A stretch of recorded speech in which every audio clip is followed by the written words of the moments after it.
This time around, Apple has two models, the iPhone 7 and iPhone 7 Plus. Although the exteriors of the phones may look very similar to last year's, things like the new flash, the water resistance, and a bunch of other little features, including the new camera system, I think add up to a definite purchase, especially if you're up for an upgrade.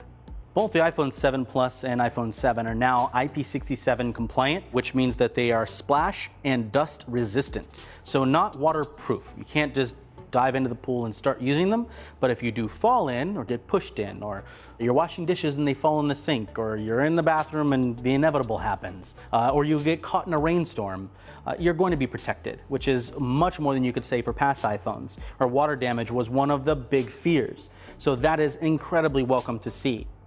Both the iPhone 7 and iPhone 7 Plus have a 12 megapixel camera with a new sensor. The optical image stabilization is included on both now. Both the camera sensors are now able to capture wide gamut color, further into the reds, further into the blues, and further into the greens than could be captured before. The iPhone 7 Plus also has a second camera, also a 12 megapixel sensor, but with a 56mm telephoto lens. So what this new camera system does is it allows you to shoot at either wide angle or telephoto optically, greatly improving your image quality, especially at a distance. People have had, legitimate complaints about Apple removing the headphone jack from the iPhone 7 and iPhone 7 Plus. No headphone jack, no regular headphones. It's annoying, honestly. But Apple tends to do these things because it sees where the future is, it wants to push people towards that, and frankly, I don't think most people are going to mind, because the great majority of people use the headphones that came in the box.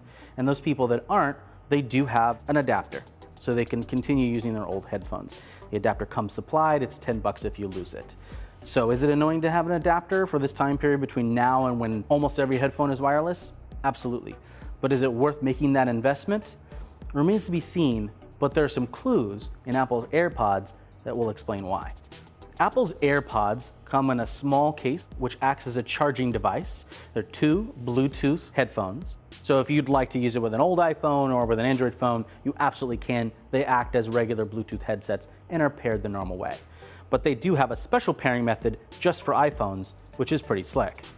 Not to be overshadowed by the lack of a headphone jack, there are other physical changes to these new iPhones that I think are actually very clever. One is the lack of a physical home button.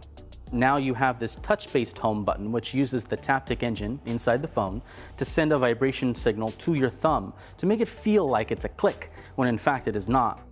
There are also two new finishes. One, jet black, and then you have what they call black or black, which is a sort of matte finish.